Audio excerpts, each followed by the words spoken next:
It's the Locked On Podcast Network, your team every day.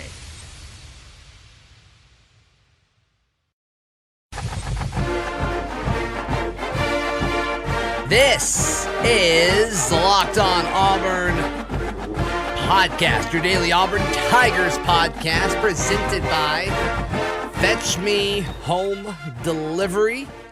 Use promo code FETCHME20 for your first delivery free. I'm Zach Blackerby. Michael Pappas joining me any moment.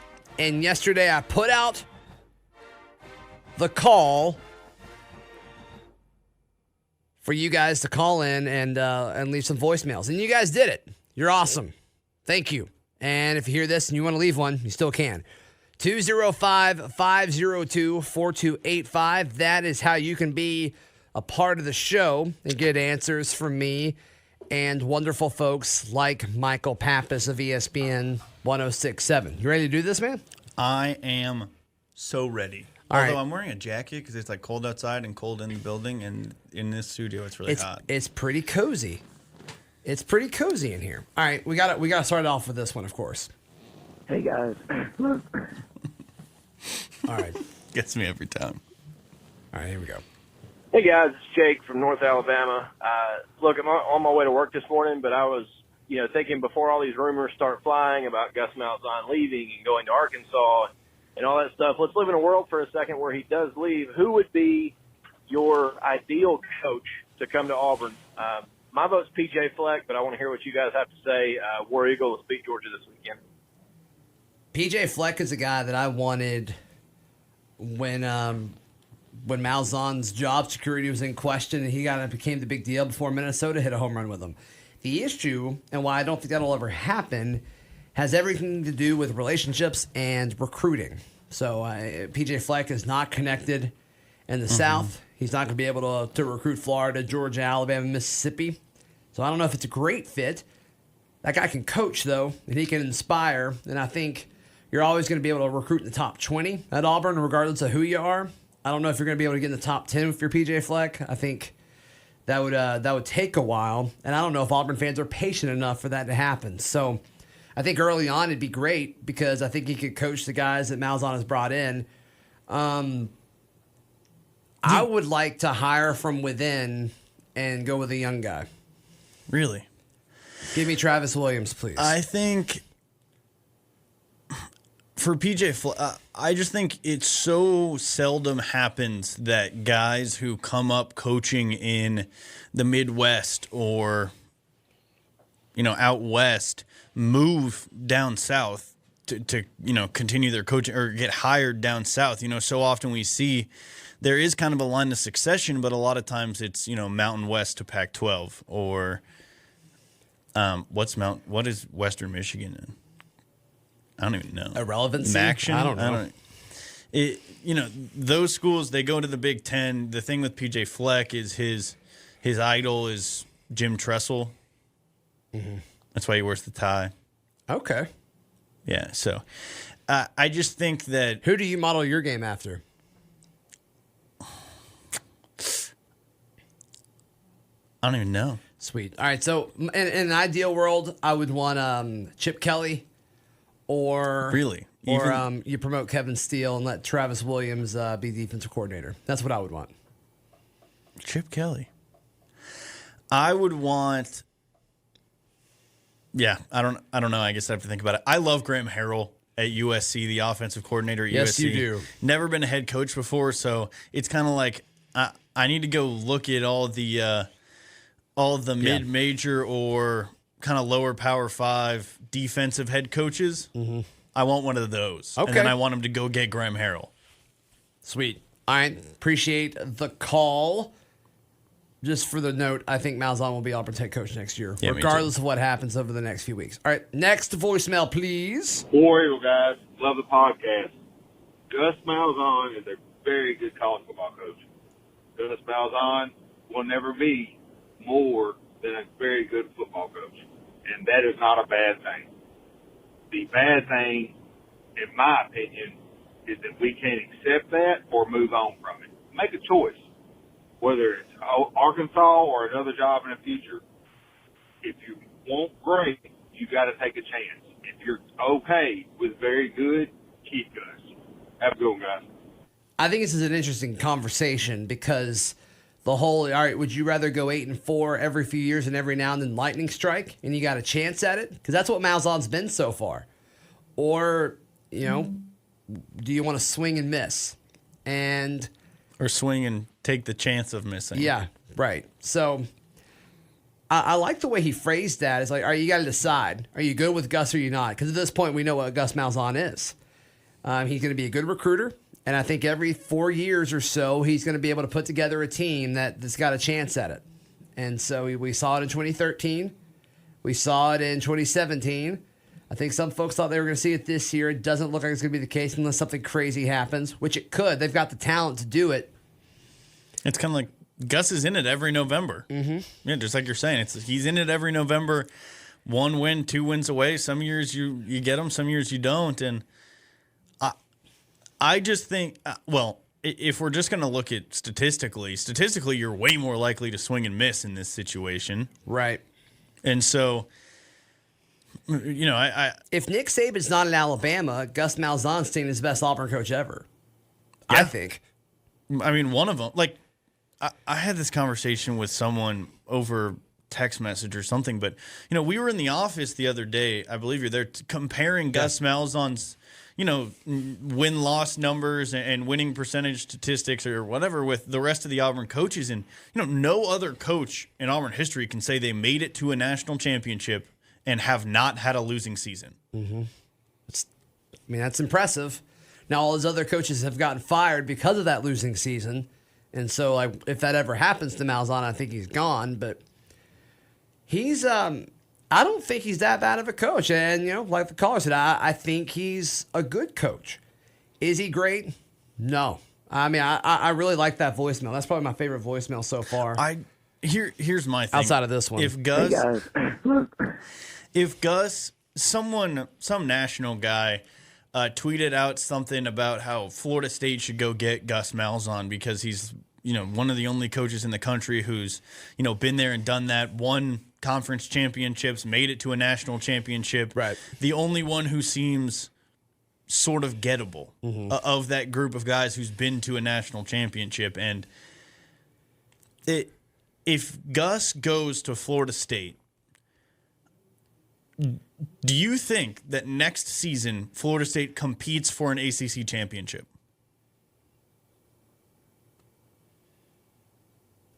I think they would be the second best team in the ACC. Yeah, I think they're in the ACC championship game against Clemson with a chance to go to the college football playoff. Are they in the same division? I think they're in the same division. Okay. Then I think they get second in their division in the ACC. They could go, 11-1 and get second in their division and be, again, on the cusp of a playoff team. Yeah. Gus Malzahn has to play one of the toughest schedules every season, and he's coaching in the league with, arguably 4 of the top 5 coaches in the country right now. Mm-hmm. So, yes, it certainly looks like Gus Malzahn is a very good coach and, I guess just a very good coach. But I guess it's like if you think that someone else can just easily, seamlessly come in and be a great coach at Auburn and start winning all these games, look around, man. No other SEC program has just brought in another guy and he's suddenly winning it all.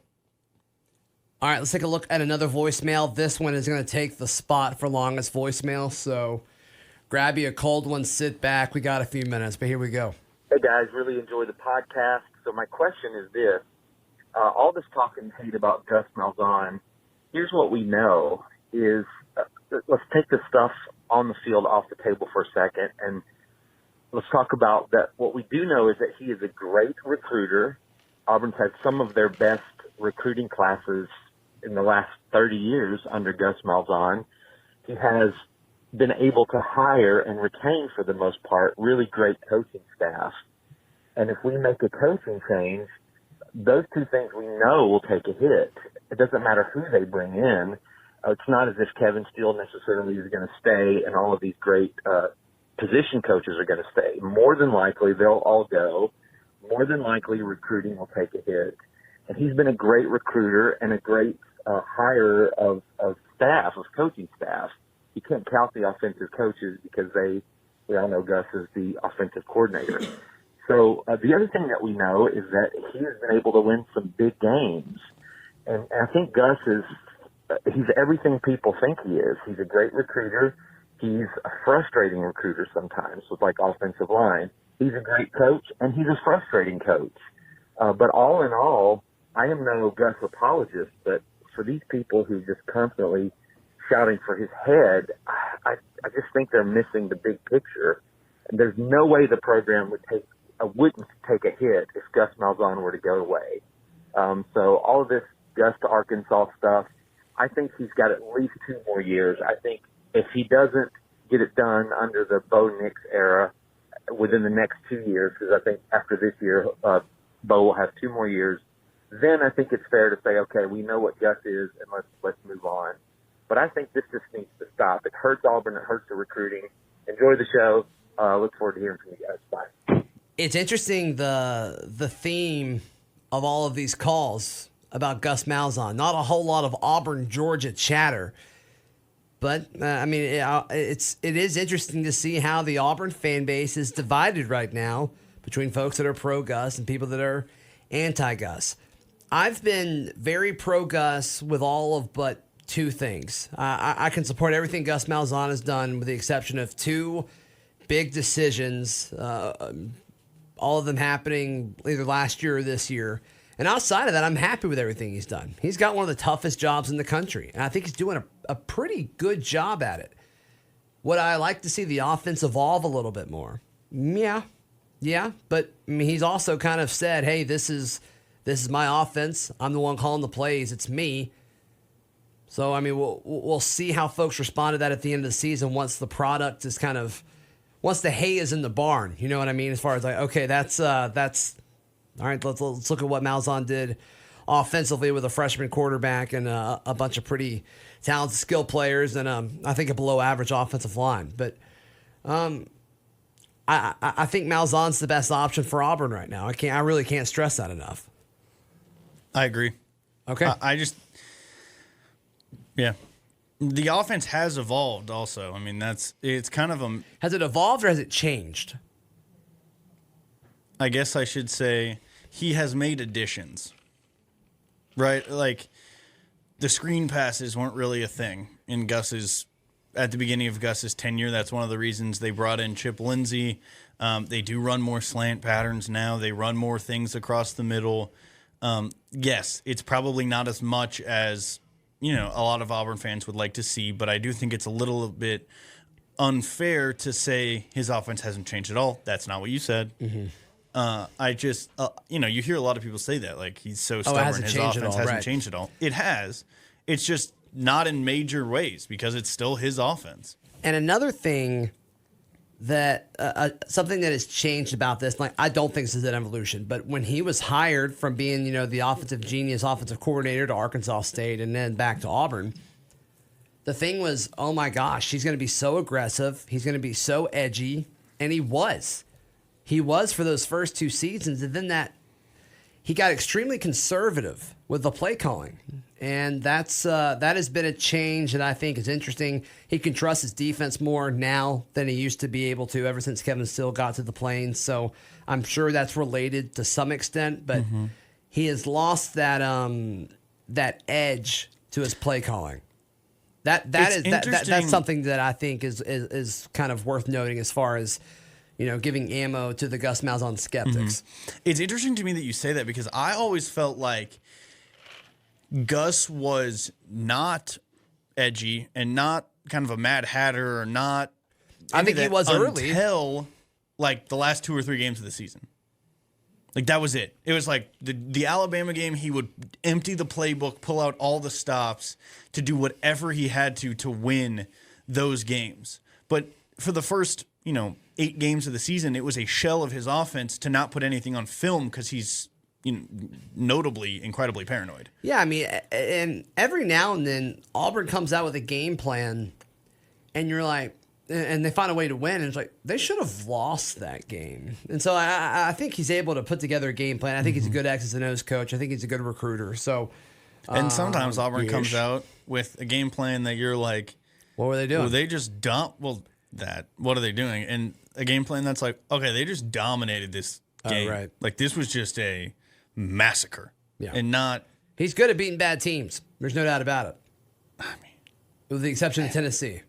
That was weird. But I'm very interested to see how he calls the game against Georgia and Alabama, because these certainly feel like must wins. Like you said, we spent the first 3 phone calls talking about Gus Malzahn, not about the game against Georgia, and it's Thursday. Mm-hmm. It is Thursday, right? It is Thursday. Okay, so it'll certainly if the edginess is coming back, it's got to be in the next 3 weeks. All right, here's our last voicemail for the day. Hey guys, it's Warden. I got a quick, Warden. fun little, I guess, just a hypothetical for you. All right. What do you guys think is going to be more likely? Bo has a pretty good game, throwing over 200 yards and 2 touchdowns, or that the team as a whole can rush for 150 plus and break the streak of Georgia not allowing a rushing touchdown? So the question, I guess, is, what's more likely, both throwing for 200 and 2 TDs, or us rushing for 150 and 2 TDs? Which one do you think is more likely? And if they happen, do you think that gives us just a better chance to win, or an extremely good chance to win? All right. Love the podcast. War Eagle, guys. I think if either of those happen, it gives Auburn a great chance to win, because I think points are going to be so hard to find in Saturday's game. In regards to what's more likely, I think the 150 on the ground, and I don't know if you said 1 or 2 touchdowns rushing, but that's the one that I would bank on. I think Auburn's going to have a hard time blocking Georgia's pass rush. I think Bo Nix is going to be rattled. Bo Nix has struggled against good defenses. Now all those good defenses have happened on the road so far this year. We don't know what it looks like against a good defense at home, and we won't until the game starts on Saturday. But if I had to pick between those two, I would go with the rushing option. I actually think they're equally as likely. I think Gus is going to make it a point to make sure that Bo is comfortable playing at home, that he gets some easy passes to start out, and I think we're going to see a better Bo Nix this weekend. And I wouldn't be surprised if we see Bo Nix rush for 2 touchdowns by himself on the little play that they've loved to run with Bo Nix and Jarrett Stidham inside the 5, that little read option. And hopefully, I think that Auburn rushing the ball for a 150 and 2 touchdowns gives them a better chance to win, because in my mind, when they rush for that much, it means that they have controlled the game more. I think that when I watch Auburn football, when they run the ball well, it seems like they're much more in control than when they That's a good point. throwing it a lot. Because if something happens and Georgia's up 17-0 or 21-0, and you start throwing it a little bit more, those numbers don't always mean stuff. So see Kellen Mond in the Auburn A&M game this season. Wow, that's a great point. Thank you. Thanks. You really just pulled that one out. That was awesome. I know stuff. Where did that come from? That was so good. Thank you. Thanks. Just chatting with Deshaun Davis yesterday, I mean, this is a big deal for the players. I mean, this weekend is huge. It's big for the fans. It's big for the players. I'm curious to see how the fans respond to all of the players calling them out the last time there was a game at Jordan Hare. So that'll be fun to see. I think it's going to be an electric environment. I really do. I think the fans are going to come out and, no one likes being called out, and they know the importance of this game, and now they know how important they are to the players. I think the fans are going to show up and show out. I hope so. And it's interesting. You interviewed a former Auburn football player this week. I interviewed a former Georgia player this week. You did? Mm-hmm. Who was it? Herschel Walker. You may have heard of him. No, who is that? He owns the largest minority-owned chicken business in the United States. How about that? Yeah. He's actually the co-chair of the President's Council on Sports, Nutrition, and Fitness. Well, that's cool. Mm-hmm. What did he say about the game? He said that it's going to be really physical. He thinks Georgia's going to win. All right. Shocking, I know.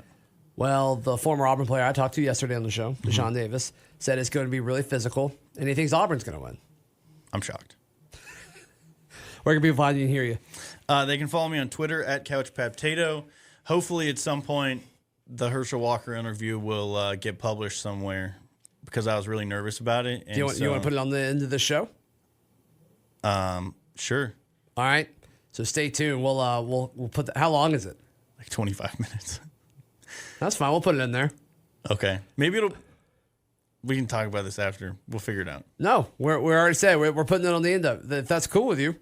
That's fine. I was going to ask if you would put it up as since it's so long, it's just like a special bonus episode or something. Okay, we'll do that then. Instead of doing like a hour-long episode or something, whatever. Yeah, I'll time it to go out sometime Thursday evening, Thursday afternoon sometime.